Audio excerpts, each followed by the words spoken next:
지난 주간까지 여러분 우리가 하나님 말씀을 살폈는데 오늘은 빌립보서 4장 8절에서 9절의 말씀으로 무엇에든지라는 이런 제목으로 함께 말씀을 살피려고 합니다. 지난 주일까지 우리가 인자와 진리라는 이 말씀 히브리어 혹시 아직까지 기억하고 계시면 계십니까? 인자가 뭐랬죠? 세드한 사람에게 사랑을 해라 해서 헤세드. 진리가 뭐라 그랬죠? 애매하게 트집 잡지 말라 해서 에메트 그랬죠. 헤세드와 에메트가 내게서 떠나지 말게 하고 그것을 내 목에 매며 내 마음판에 새기라 하고 잠언 3장 3절에 말씀합니다. 우리의 인생에 하나님이 우리에게 베풀어 주신 이 인자 그리고 하나님이 우리에게 보여주신 진리를 절대로 떠나지 않도록 해야 합니다. 떠나지 말게라고 하는 말씀은 무엇을 전제로 합니까? 떠날 수 있다는 겁니다. 많은 사람들이 하나님이 우리에게 주신 인자와 진리를 떠나게 해서 인자와 진리와 관계없는 길을 걸어가는 사람들이 너무 많다는 겁니다. 하나님은 우리를 사랑해 주셨는데 그 하나님의 사랑을 떠난 사람들, 우리에게 길이요 진리요 생명이 되셨는데 우리는 그 진리를 벗어나서 살아가는 그런 사람들을 많이 보게 됩니다. 요한일서 1장 6절을 보면 만일 우리가 하나님과 사귐이 있다 하고 어둠에 행하면 거짓말을 하고 진리를 행하지 아니함이거니와라고 사도 요한은 말씀합니다. 하나님과 함께 교제하고 하나님을 믿는다고 하면서도 자기의 실제의 삶은 어둠에서 살고 있다면 거짓말하는 인생을 산다는 것입니다. 지난주 여러분 나눠드린 설교 노트에 적으면서 이렇게 함께하면 굉장한 도움이 될 것입니다. 하나님 앞에 예배하는 것은 내가 참여하는 겁니다. 구경하는 게 아니라 참여하는 거기 때문에 함께 이 말씀을 묵상할 수 있었으면 좋겠습니다. 자, 그렇다면 인자와 진리가 나에게서 떠나지 않게 하고 정말 내가 어둠의 삶이 아니라 빛된 삶을 살기 위해서는 무엇을 해야 할 것인가에 대해서 바울은 빌립보 교인들에게 무엇이든지라고 하는 이런 가르침을 주었습니다. 그래서 그리스도인들에게는 무엇이든지 생각해야 할 것들이 있습니다. 그것이 오늘 본문에 6가지가 나오는데 무엇이든지 꼭 우리 그리스도인이라면 생각할 것이 있다는 것을 명심해야 합니다. 우리 사람은 짐승과 다른 것이 생각한다는 데 있습니다. 그래서 생각하다 보니까 그리움도 갖게 되고 생각하다 보니까 감사한 마음도 갖게 되고 생각이라고 하는 것이 있는데 그리스도인들은 세상 사람들과는 좀 다른 생각을 해야 한다는 것입니다. 본문 8절을 보시면 끝으로 형제들아 무슨 덕이 있든지 무슨 기림이 있든지 이것들을 생각하라라고 말씀해 줍니다. 여러분 오늘 아침에 예배하기 전까지 뭘 생각했을까요? 저는 분주한 생각을 가졌죠. 또 미안한 생각도 가졌습니다. 위로 예배가 11시 반에 한다는 그런 이유 때문에 주일 예배를 8시에 여러분들에게 통보하면서 8시에 모이려면 또 우리가 바로 떠나야 되니까 준비하고 해서 6시에는 일어나야 되는데 참 성도님들에게 미안하다 하는 생각을 가졌었습니다. 이처럼 생각한다는 것은 우리 그리스도인들에게는 굉장한 중요한 의미가 되어집니다. 예수님도 누가복음 6장 45절에 보면은 우리가 마음에 생각하는 것에 대해서 설명하실 때에 마음에 가득한 것을 사람은 입으로 말한다라고 가르쳐 주셨습니다. 그러니까 내가 내 마음에 어떤 생각을 갖느냐, 내 마음에 선한 생각을 가득하게 갖는 사람들은 말할 때도 항상 선한 것이 나오게 되고 내 마음이 항상 분주한 사람은 말할 때도 항상 분주합니다. 걱정합니다. 내 마음에 악이 가득한 사람은 말할 때도 자신도 모르게 악이 나오게 되어 있다는 것을 기억해야 합니다. 우리 하나님을 믿는 사람들은 마음에 항상 하나님을 생각할 수 있는 그런 여유로운 생각을 가져야 합니다. 바울은 로마서 8장 6절에서 육신의 생각은 사망이다라고 말씀합니다. 우리가 육신적인 것만 생각하고 돈과 명예와 쾌락과 이런 데 육신에 관계된 것만 생각하는 사람들은 그 생각하는 결론은 사망일 뿐이다. 그러나 영의 생각을 가지면 하나님이 우리에게 주시는 영적인 것으로 살아가는 사람들은 생명과 평안이다라고 하는 이런 말씀을 주셨습니다. 인자와 진리가 내 마음에서 떠나지 않게 하려면 육신의 생각을 하면 인자와 진리가 떠나게 되어집니다. 그래서 내가 영의 생각을 가져서 육신의 생각을 뿌리치고 인자와 진리를 붙잡아 맬 수 있는 이런 삶을 살아야 합니다. 물론 어렵죠. 이렇게 산다는 것이. 근데 여러분 노력해야 합니다. 하루 종일 우리의 마음을 지배하려는 육신의 생각을 벗어버리려고 노력하고 하루 종일 내 마음속에 영적인 생각으로 가득하도록 노력을 해야 합니다. 왜 제가 여러분들에게 성도는 말씀과 기도로 살아야 된다라고 하는지 그 이유를 아시겠습니까? 하루 종일 말씀과 기도로 살려고 노력해야 영의 생각이 우리의 마음에 가득하기 때문입니다. 한 번이라도 한순간이라도 말씀을 놓쳐버리면 우리의 마음속에는 죄로 가득한 죄성이 많기 때문에 영의 생각보다 육의 생각에 치우칠 때가 많다는 겁니다. 그래서 육신의 생각을 버리고 영의 생각을 가져야 되는데 그래서 바울이 오늘 우리가 읽은 본문에서 어떻게 하면 육신의 생각을 버리고 영의 생각을 가질 것인가에 대해서 무엇이든지 우리가 가져야 될 생각을 말씀해 주었는데 그 첫 번째가 무엇이든지 참된 생각을 가져라. 무엇이든지 참되게 살아야 한다라고 가르쳐 주는 겁니다. 두 번째는 무엇이든지 경건하게 살아라. 경건하게 살려고 노력하라는 겁니다. 무엇이든지 여러분의 삶이 참으로 경건하도록 애쓸 때에 우리의 삶은 영의 생각으로 가득할 수 있습니다. 세 번째는 무엇이든지 옳아야 된다는 겁니다. 어떤 때는 옳고 어떤 때는 틀리고가 아니라 항상 내가 살아가는 모든 것들은 말에든지 행동에든지 무엇이든지 옳은 것을 하도록 노력해야 된다는 것입니다. 네 번째로는 무엇이든지 정결하라는 겁니다. 순수하고 깨끗하고 성도는 그래야 합니다. 잘 지내다가 이번 한 번만 내가 좀 더러운 말을 하겠습니다가 아니라 그 한 번만도 없어야 된다는 겁니다. 무엇이든지 정결한 삶을 살아라.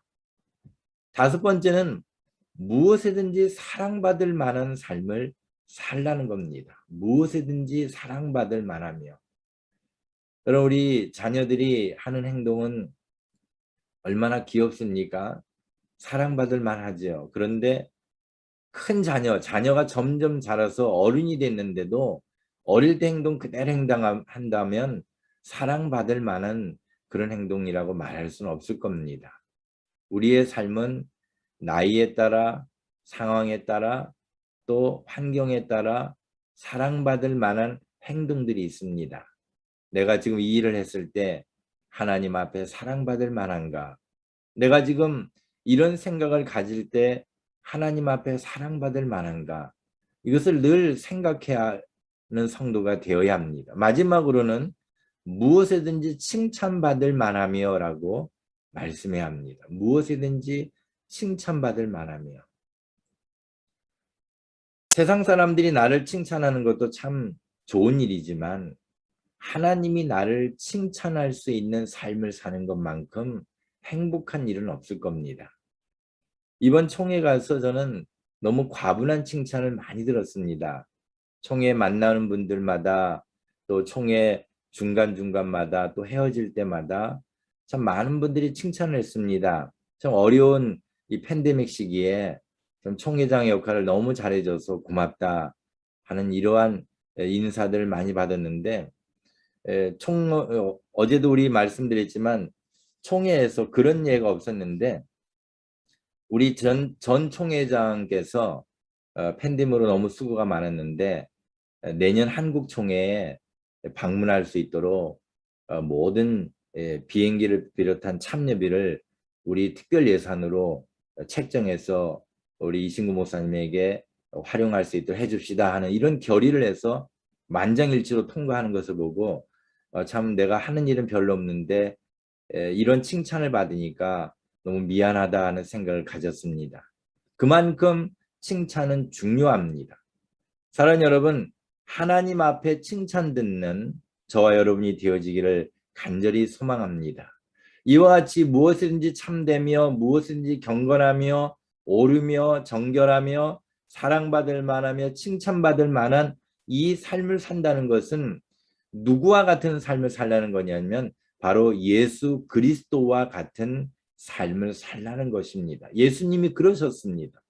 예수님이 무엇이든지 참되신 길을 걸어가셨고 무엇이든지 옳은 길, 정결한 길을 걸어가신 그 예수님을 본받아서 우리가 이 땅을 살아갈 때 인자와 진리가 우리의 마음에 가득한 삶을 살 수 있다는 것을 우리는 깨달아야 합니다. 그래서 바울은 지금 오늘 우리가 4장을 말씀을 살핍니다마는 그저께 우리 큐티한 내용 중에 빌립보서 2장 5절에 너희 안에 이 마음을 품으라 곧 그리스도 예수의 마음이니라고 말씀하고 있는 겁니다.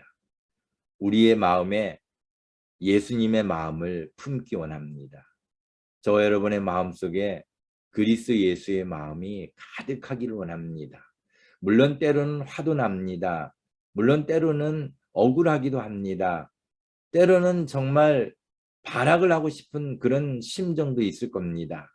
그런데 주님은 말씀합니다. 너희 안에 그리스도 예수의 마음을 품으라고 말씀해 주십니다. 그런 미움과 그런 시기와 그런 분노와 그런 억울한 모든 생각들을 다 떨쳐버리고 오직 예수 그리스도의 마음을 품을 수 있는 저와 여러분이 되어지기를 간절히 소망합니다. 바로 그런 삶을 살기 위해서 우리가 예수님을 믿는 것이지 예수님을 믿으면서도 세상 사람들과 똑같은 삶을 산다면 얼마나 부끄러운 일입니까?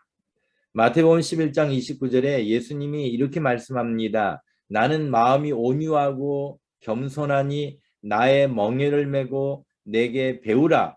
그리하면 너희 마음이 쉼을 얻으리니.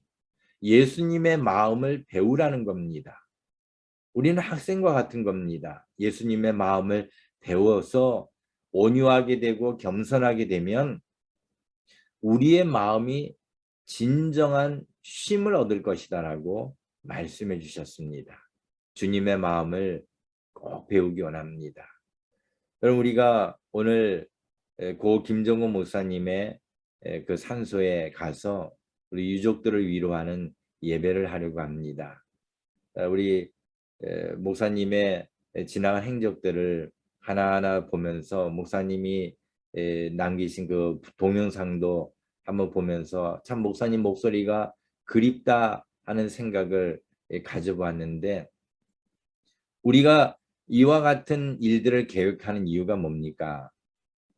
세상 사람들 같으면 뭐 굳이 그럴 필요가 있겠냐라는 생각을 갖겠지만 우리의 마음이 그리스도 예수의 마음을 배우기 원해서 참 고인을 떠나보내는 이 마음에 참 아쉬움도 있고 함께 성도들이 모여서 그 업적을 기리며 참 좋은 말씀들을 함께 나누면서 우리도 그와 같은 길을 걸어가고 싶은 이런 마음들을 갖고 있을 것입니다. 그래서 그리스도인들에게는 무엇이든지 행해야 할 것이 있습니다. 그리스도인들이 무엇이든지 생각만 할 것이 아니라 행동으로 옮겨야 할 것이 있다는 겁니다.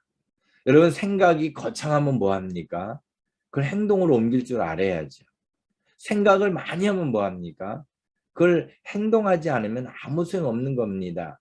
마음속으로는 공부 열심히 하겠습니다 해놓고 실제로 공부하지 않으면 그 생각은 아무 필요가 없는 생각이 될 것입니다. 9절의 말씀을 보면 너희는 내게 배우고 받고 듣고 본 바를 행하라라고 말씀합니다. 하나님의 말씀을 배웠으면 행해야 합니다. 하나님의 말씀을 읽었고 하나님의 말씀을 들었고 하나님의 말씀을 받았다면 우리는 받고 듣고 본 그대로를 행할 수 있는 실천에 옮기는 자가 되어야 합니다. 마태복음 7장 24절에서 예수님은 그러므로 누구든지 나의 이 말을 듣고 행하는 자는 그 집을 반석 위에 지은 지혜로운 사람 같은 이라고 말씀해 주셨습니다. 집을 반석 위에 짓는다는 것은 굉장히 그 집이 튼튼하다는 것을 가르쳐 주지요. 여러분, 맨하탄이 저렇게 빌딩이 많은데도 그것이 맨하탄이 가라앉지 않는 섬인데도 가라앉지 않는 이유가 뭡니까? 그 맨하탄 집안은 반석입니다. 우리가 하나님의 말씀 위에 나의 삶을 반석 위에 지은 집과 같이 만들고 싶다면 행함이 있는 믿음을 가져야 합니다. 주님의 말씀이 나에게 가르쳐 주신 대로 행할 줄 아는 자. 오늘 이 순간부터 이제는 행하는 성도가 되고 행하는 가정이 되고 행하는 교회가 되기를 간절히 소망합니다.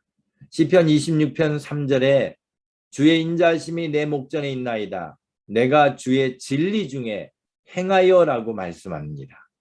진리, 에메트, 진리 가운데 내가 이제부터 행하겠습니다라고 하는 이 다윗의 고백처럼 우리 모두도 하나님의 인자하심을 받았다면 하나님의 헤세드 안에 살고 있다면 주님의 진리를 행동으로 옮길 수 있는 하나님의 자녀가 되어야 합니다.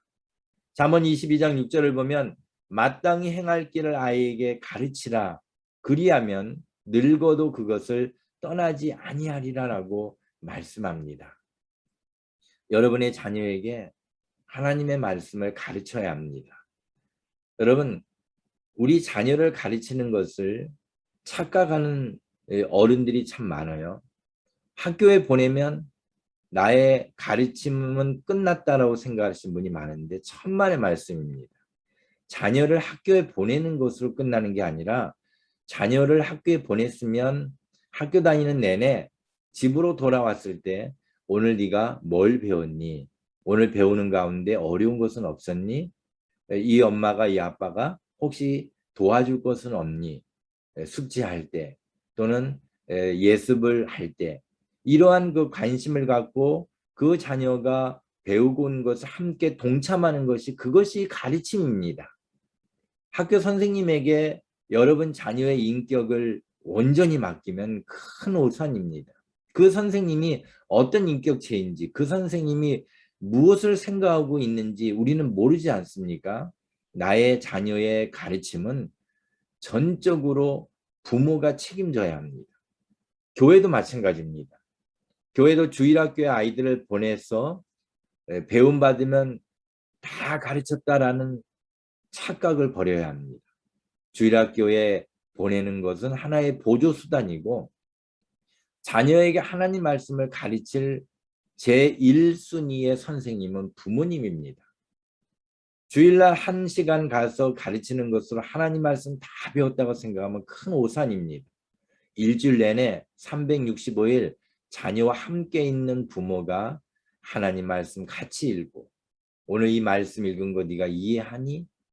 이해를 못한다 그러면 설명해 주고 이 엄마는 이 아빠는 하나님 말씀을 이렇게 읽고 있단다. 하나님 말씀을 이렇게 지키고 있단다. 이렇게 가르치며 함께 기도하는 부모가 되는 것이 진정한 가르침입니다. 유대인들이 오늘날까지 참 하나님 안에서 잘 살아올 수 있는 비결도 바로 이겁니다. 그들은 식탁에 둘러앉아서 밥을 먹으면서 자녀들과 함께 이런 영적인 대화를 나눈다고 하죠. 그리고 매일 토요일 아침에 보면 부모가 자녀의 손을 붙잡고 회당에 갔다가 공부하고 그때 가르치는 자가 누구냐면 부모입니다. 부모가 가르치고 다시 그 자녀의 손을 붙잡고 집으로 돌아옵니다. 저는 매주마다 그런 광경을 저희 집 앞에 유대인들이 많이 지나가거든요. 토요일마다 그것을 바라봅니다. 그래서 저는 우리 성도님들에게 그 링크에 올려드릴 때 가정예배라고 하는 링크를 꼭 올려드리죠. 꼭 매일 저녁에 자녀와 함께 성경을 읽고 기도하기를 권합니다. 마땅히 행할 길을 아이에게 가르치라. 그리하면 늙어도 그것을 떠나지 아니하리라. 이것이 무엇에든지 하나님 말씀대로 생각하고 행동할 수 있는 가장 중요한 길입니다. 이와 같이 무엇이든지의 각오로 생각하고 행하는 자에게 하나님은 함께 하신다고 약속하셨습니다. 하나님이 함께 하십니다. 오늘 본문 9절을 보시면 그리하면 평강의 하나님이 너희와 함께 계시리라 라고 말씀했습니다. 하나님이 나와 함께 한다는 것이 얼마나 중요합니까? 하나님이 우리의 가정과 함께 한다는 것이 얼마나 복된 일입니까? 하나님과 함께하는 삶을 사시려면 무엇이든지 하나님 안에서 생각하고 무엇이든지 하나님이 원하시는 행함이 있어야 합니다. 여호수아 1장 7절에 오직 강하고 극히 담대하여 여호수아에게 하나님이 주신 말씀이죠. 나의 종 모세가 내게 명령한 그 율법을 다 지켜 행하고 우로나 좌로나 치우치지 말라. 그리하면 어디로 가든지 형통하리니라고 우리 하나님 말씀해 주십니다. 여호수아에게 이스라엘 전체 민족을 맡길 때에 하나님이 그에게 주신 것은 칼을 주시면서 자, 이 칼은 내가 너에게 특별히 내리는 칼이다. 이 칼은 휘젓기만 하면 기적이 일어난다 이렇게 하지 않았습니다. 하나님이 여호수아에게 하신 것은 율법을 지켜 행하라. 좌로나 우로나 치우치지 말라. 그리하면 어디로 가든지 형통하리니라고 하는 말씀을 주셨습니다. 우리에게 중요한 것은 하나님 말씀을 생각하고 하나님 말씀대로 행동하는 이런 삶을 사는 것입니다. 신명기 18장 13절에 너는 내 하나님 여호와 앞에서 완전하라라고 말씀해 주었습니다. 너는 내 하나님 여호와 앞에서 완전하라. 여러분 여호와 앞에서의 네모 박스를 한번 크게 진하게 쳐놓으십시오. 여호와 앞에서. 굉장히 중요한 말입니다. 코람데오라고 그러죠. 코람데오. 라틴은 코람데오인데 여호와 앞에서라고 하는 이 삶을 가지고 살아가야 합니다. 여호와 앞에서. 항상 내 앞에는 하나님이 계신다는 이런 생각을 갖고 사는 것이죠. 그래서 무엇이든지라고 우리가 성경에 쓰여 있지만 하나님 앞에서라고 읽는 게 중요합니다. 우리가 성경 읽을 때 생각할 때 무엇이든지라고 생각하지만 그 말은 바꿔 말하면 하나님 앞에서라는 말과 같은 말입니다.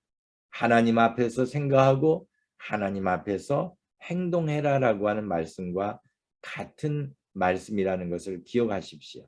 그래서 앞으로 하나님 앞에서 성경 읽으시고 하나님 앞에서 기도하시고 하나님 앞에서 생각하시고 하나님 앞에서 행할 수 있는 저 여러분이 되어지기를 간절히 바랍니다. 예수님이 승천하시면서 마지막 남기신 마태복음 28장 20절의 말씀을 읽고 오늘 말씀을 맺습니다. 우리 다 같이 한번 읽어볼까요? 내가 너희에게 분부한 모든 것을 가르쳐 지키게 하라. 볼지어다 내가 세상 끝날까지 너희와 항상 함께 있으리라 하시니라. 하나님 말씀을 가르쳐서 지키면 하나님 말씀을 늘 생각하고 행동하면 세상 끝날까지 너희와 항상 함께 있으리라라고 우리 예수님 말씀하셨습니다. 오늘도 무엇이든지 하나님 앞에서 생각하고 행동하는 저 여러분이 되어서 승리하기를 간절히 소망합니다. 우리 기도하겠습니다. 하나님 감사합니다. 저희들이 이 땅을 살아가며 인자와 진리를 떠나지 않게 하기 위해서 무엇이든지 생각하고 무엇이든지 행동할 것이 하나님의 말씀이며 하나님 앞에 기도하는 것임을 가르쳐 주시니 감사합니다. 이 무엇이든지가 바로 하나님 앞에서라고 하는 그런 의미라는 것을 알았사오니 이제는 길을 걸어가도 무엇이든지 하나님 앞에서 앉아서 생각을 해도 하나님 앞에서 사람들을 만나도 하나님 앞에서 무엇을 하든지 하나님 앞에서 정직하게 살아갈 수 있는 저희 모두가 되도록 도와주옵소서. 오늘 이 시간 이후로 또 롱아일랜드에 있는 무궁화 동산으로 우리가 함께 운전해서 떠나려고 하는데 하나님 빗길에 위험하지 않도록 안전을 지켜주시고 무사히 잘 다녀올 수 있도록 인도해 주옵소서. 예수님의 이름으로 기도하옵나이다. 아멘. 다 같이 축도하겠습니다. 우리 구주 예수 그리스도의 은혜와 하나님 아버지의 크신 사랑하심과 성령님의 교통하심이 이제 무엇이든지 하나님 앞에서 살기로 다짐하는 여기에 머리 숙인 모든 성도들 위해 영원토록 함께 있을지어다. 아멘.